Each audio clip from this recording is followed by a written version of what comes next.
Before accepting his prize, lottery winner makes a bizarre speech that leaves his family stunned.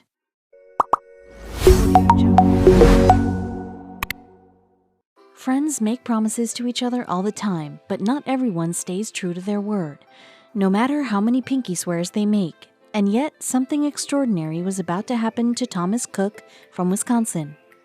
He had made a bet with his friend that if either of them had ever won the lottery, they would share the big prize. But would he be able to carry through with the promise he made to his friend 30 years earlier? Or will the temptation to keep the whole prize overtake him completely? Most people claim to cross their heart and hope to die should they fail to come through on a promise they made. But for two Wisconsin men, a handshake was just as sacred as a contract. But would one of them be able to keep their promise after winning the lottery? In 1992, Wisconsin became one of a handful of states that began the Powerball lottery game. For someone like Thomas Cook, who was just an ordinary guy leading an ordinary life, this was an opportunity to earn extra cash. But while the odds were against him, he had an idea to increase his chances of winning. During the Powerball's nascent year, Cook and his friend Joseph Feeney had decided to strike a deal. If either one of them were to win the lottery, they would share half of their earnings with the other. They even shook on it, but would they be able to go through with their promise? Cook and Feeney continued to play Powerball for the next 30 years, but neither one of them had ever hit the jackpot. And yet they kept on playing even though they never actually expected to win. But fate had more faith in them than they did. Cook and Feeney both had to budget their money carefully to be able to afford to set a few dollars aside for lottery tickets every few weeks. Most families know that it isn't always easy to stick to a budget, but both men were able to still buy a ticket or two a few times a year. Winning the Powerball isn't easy since the odds aren't in everyone's favor.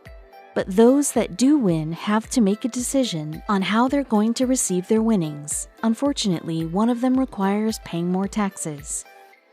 The winner is often given two choices. They can either get their winnings through annuity or by lump sum.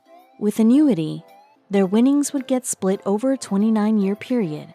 But with lump sum, they would get all their earnings all at once after taxes are taken out. The lump sum seemed like a better choice for Cook and Feeney. They just never imagined that they would have to make such a decision. 2020 was the year of the pandemic, but that didn't stop Cook from continuing his tradition of playing the Powerball. So in June of that year, he bought a ticket just like he had for 30 years. But this time the outcome was different.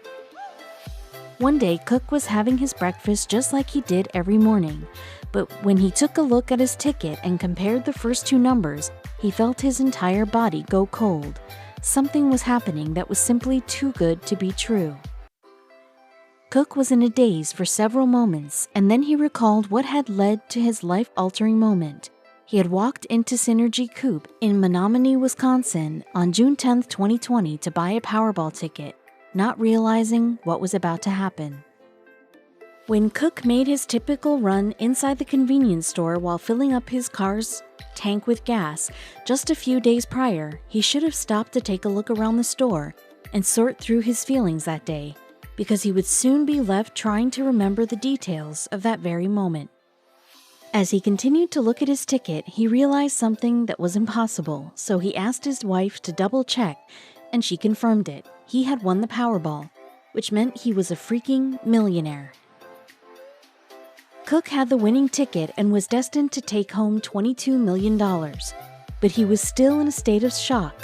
In fact, he assumed he was dreaming until the day he went to get his photo taken with the big check, but he couldn't celebrate just yet. Before any congratulations were in order, Cook needed to get something off of his chest first to his wife and family. They knew that he had won a prize of $22 million, but he first had to tell them about the promise that he would leave them all with only half of that sum. As far as Cook was concerned, this wasn't just his money. The jackpot belonged to Feeney, too. After all, what was their friendship worth if he couldn't keep his promise to him? And that's exactly what he set out to do, so he gave his friend a ring. When Cook called his friend Feeney, who was a huge fan of fishing, to tell him the good news, Feeney assumed he was pulling his leg. He called me and I said, "Are you jerking my bobber?"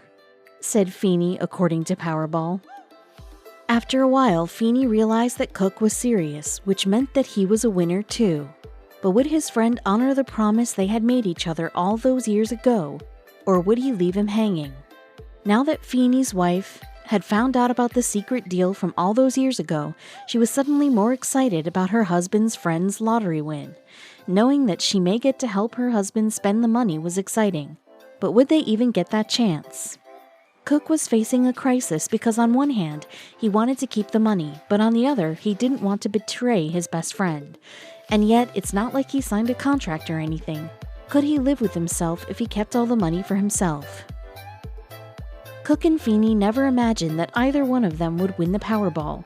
So when they made the promise to split the money, they were just messing around. But now that Cook had won, they sat down and had a talk. When the media got wind of what was happening, they covered the story. Soon the whole world was wondering what the two friends would do next. Then Cook and Feeney decided to lump their two earnings. And after state and federal taxes, the men received about $5.7 million each. Now that Cook was rich, he decided it was time to retire, so he gave his notice and quit his job 2 weeks later. But what about Feeney? Would he follow in his friend's footsteps and enjoy the finer things in life? While Cook was finally able to stop working, Feeney had already retired from the fire department before becoming a joint lottery winner with his friend. Now the two could start enjoying their golden years with their wives. But what was the first thing they spent their money on? The men had gone on a road trip with their wives long ago, and they certainly had enough money now to take another road trip. But this time they wanted some more comfortable wheels to go traveling in. With retirement happily in sight for both men, they bought some camping vehicles to make their trips in style. But there were still members of each of their families that didn't yet know about the men's win, and they would soon have some incredible reactions about it.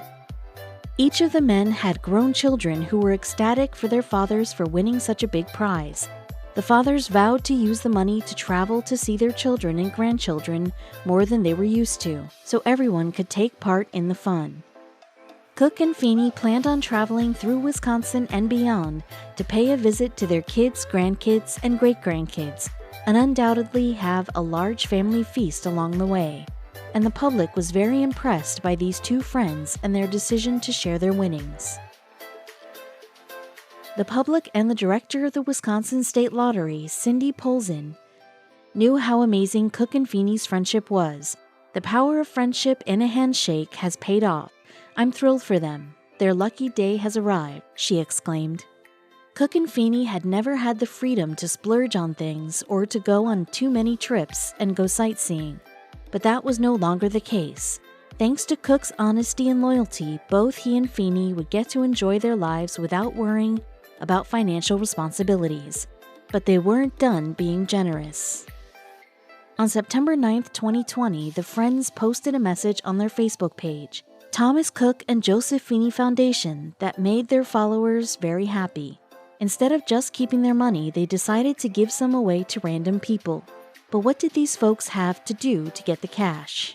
According to the Facebook post, 80 winners would each get $50,000. All you have to do is to like, follow, and share our page. Ensure to send us a message to notify us after doing all this. They wrote on their Facebook page, so while some people are content to keep their earnings, they were happier sharing their wealth. Many lottery winners sadly find that money cannot fix some of the biggest problems in their lives. A woman named E.B. Ronchioli won $5 million in 1991 and gave a large sum of $2 million of her winnings to her child. But her husband had not known about this child prior to her win, and he ultimately poisoned her. Suzanne Mullins won $4.3 million in a lottery and opted to utilize the services of a company that would send her payments in advance. Sadly, she ended up owing over $100,000 to this company in fees, falling victim to a scam that cost her a large percentage of her winnings.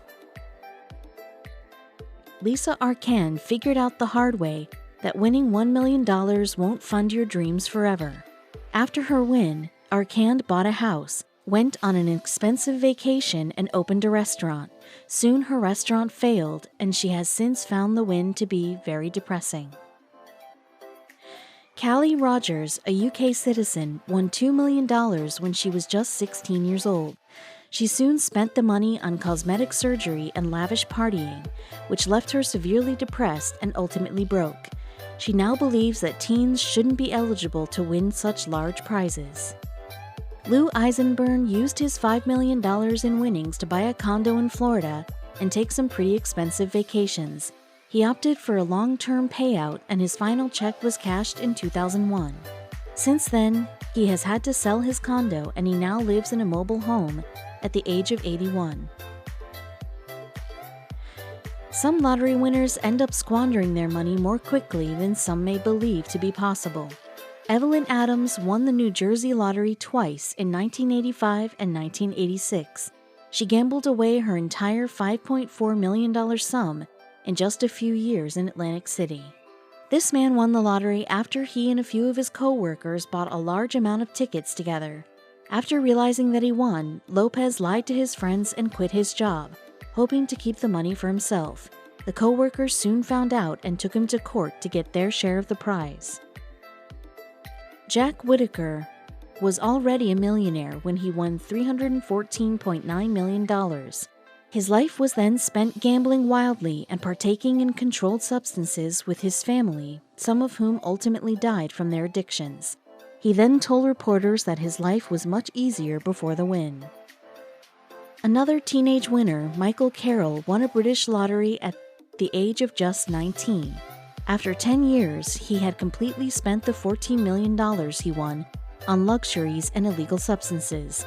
Now he earns a modest wage of $300 per week at a factory job in England.